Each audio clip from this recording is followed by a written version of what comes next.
Y eso es lo que hemos tratado de que se muestre, ¿no? El museo se divide en dos zonas muy claras, digamos que la parte museográfica.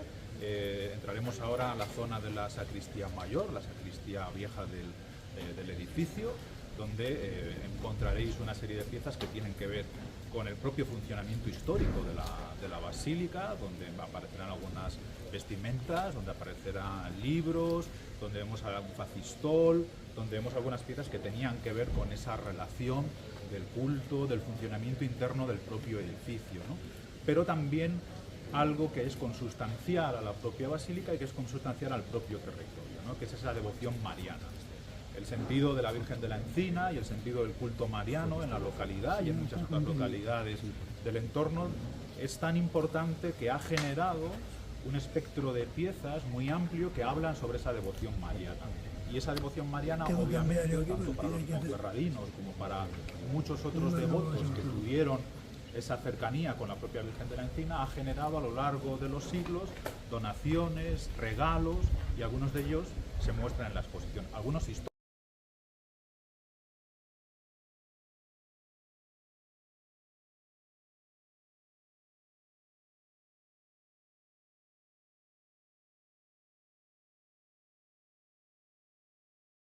Obviamente San Genadio a la cabeza, ¿no?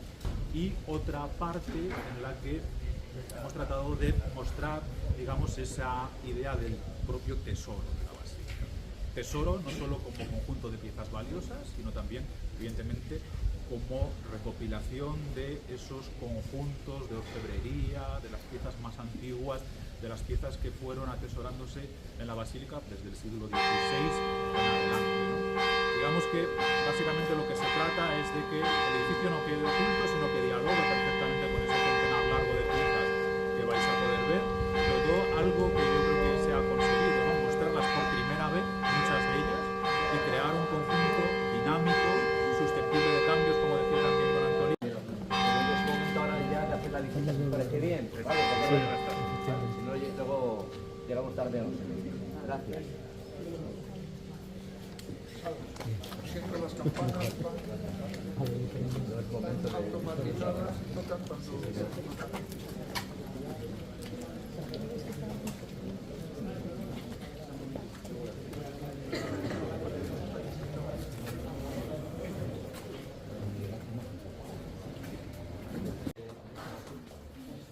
Algunos recordaréis este espacio de otra manera, ¿verdad?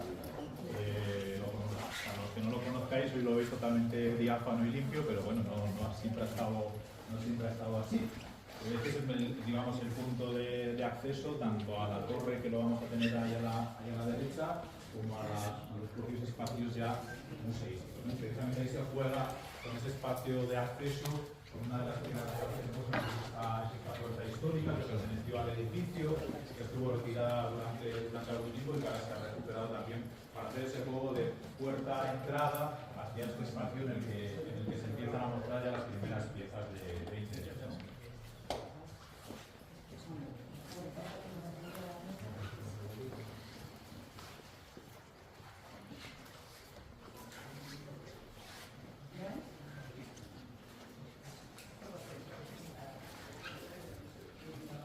Perdón, ¿prensa acreditada?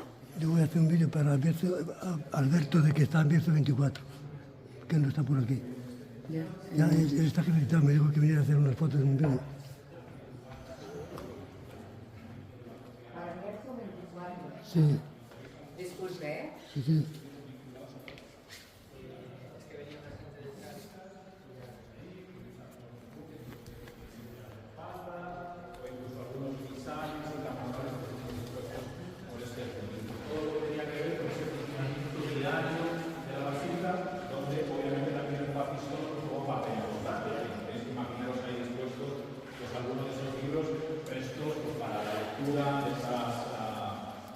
De esos cantos o de estos salmos, ¿no? Preparados precisamente para el canto.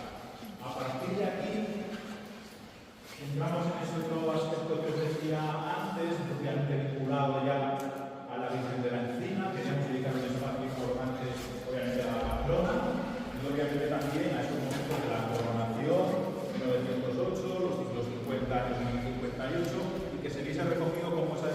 mariana ha estado presente no solo, obviamente, en la basílica, también obviamente en el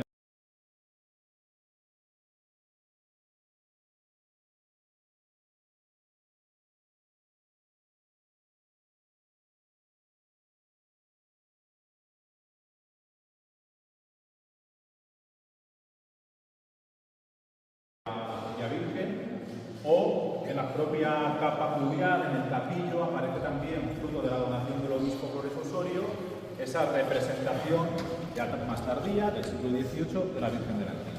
Claro, no solo fueron estos obispos, sino que hubo una continua donación de piezas, hubo una continua vinculación incluso de la propia monarquía, como es el caso de estos retratos de Don Catalán, evidentemente, a algunas otras donaciones de carácter más histórico que se han ido recogiendo a través de regalos, preseas que se han ido haciendo a la vida.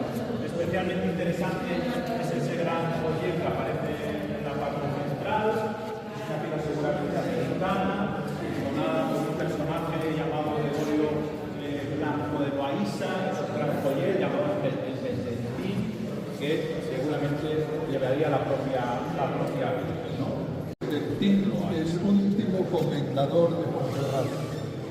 El pendentín es oro, macizo y piedras preciosas. Luego daremos un torneo. Ah, genial. Si os parece, bajamos a la parte baja. A mí me llama especialmente la atención esta imagen, que es inmaculada, se nota por la luna, pasando la luna, es inmaculada y sin embargo tiene niños. Hubo un tiempo que los teólogos discutían cómo, si María fue madre, pudo ser virgen, si virgen como madre. El autor la pinta como inmaculada y a la vez como niño.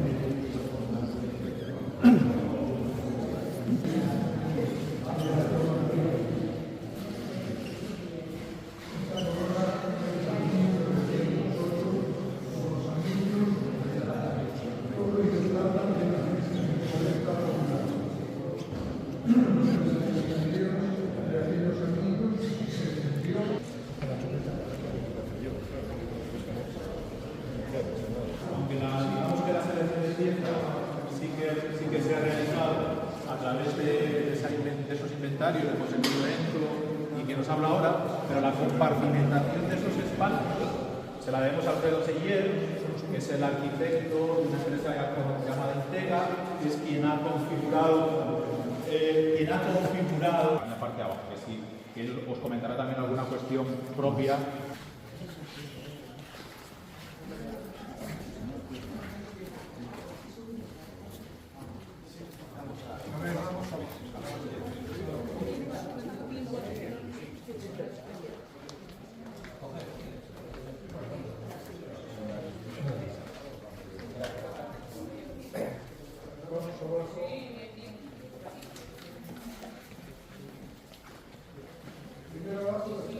La pieza más antigua del museo, precisamente los famosos bolos o las piezas de ajedrez de San Genadio, que las tenéis ahí, unas piezas del siglo X, que son las más antiguas, ¿no?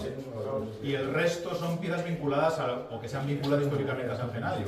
El cáliz y la patena, tenemos aquí la reproducción del Louvre, que son ya piezas del siglo XII, y la famosa canilla de San Genadio, que seguro muchos conoceréis, ¿no?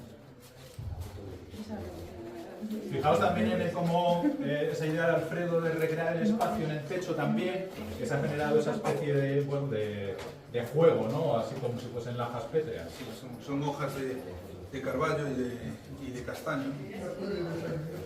Bueno, simula también el bosque en el que está también. Está también a subir arriba.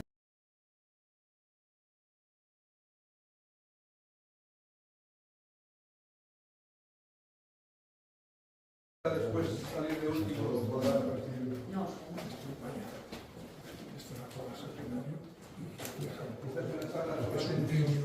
Esta es la prueba, está unas pintadas. Esta de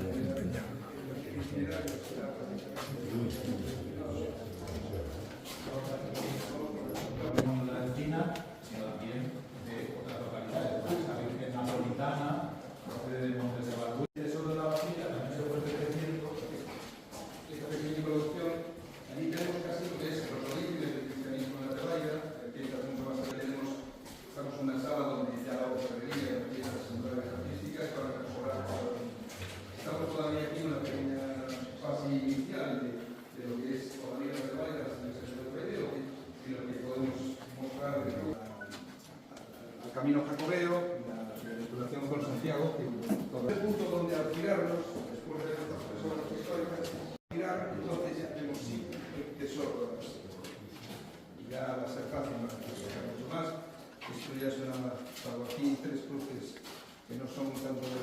basílica, pero el resto ya va a ser toda la... Solo para que se den los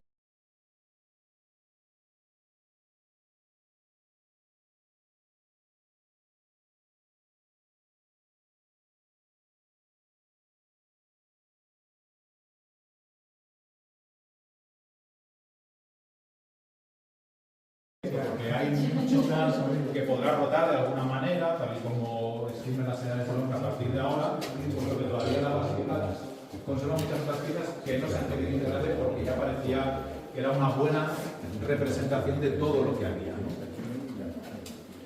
parte particular de la restauración, bueno, casi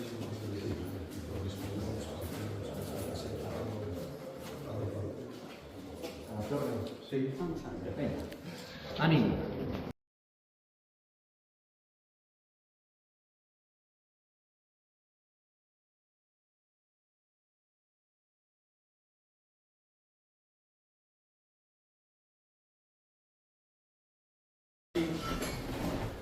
y un poco el estilo.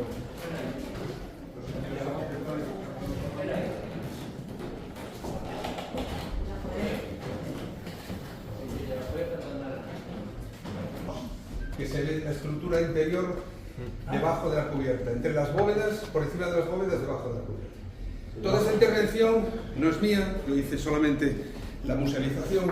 Esto es obra de un compañero arquitecto mío, que es un compañero arquitecto, independientes cada uno, vamos, que es de aquí de Ponferrada, que es Gerardo Pientos, que es el que hizo la restauración y reconstrucción, o sea, la rehabilitación de la torre.